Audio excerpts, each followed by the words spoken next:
তোমরা দেখো আমি মাকে সারাদিন কিভাবে জ্বালাই। এই যে পুতুলটা নিয়ে খেলছি, এটা এবার ফেলে দেবো। এবার মাকে ডাকবো, মা, ও মা।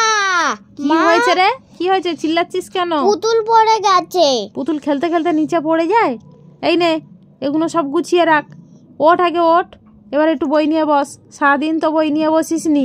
ঠিক আছে মা, তুমি যাও, আমি বই নিয়ে বসছি। তুমি যাও না, আবার আমি তোমাকে ডাকছি, মা, ও মা। আবার কি হলো? বই খুঁজে পাচ্ছি না। কেন? বই কি হয়েছে?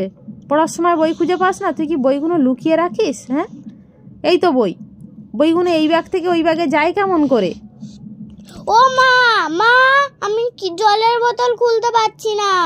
আবার চিল্লাচ্ছিস? আমি কি সংসারের কাজ করব না? হ্যাঁ, এত ঝামেলা করলে হয়? এখন বড় হচ্ছিস, একটু জ্বালাতন তো মানুষের কম করতে হয়। সব কিছুতেই তোর পিছনে আসবো আমি? হ্যাঁ, তুই কিরকম মেয়ে হয়েছিস? দেখেছো তো আমি মাকে কিভাবে জ্বালালাম।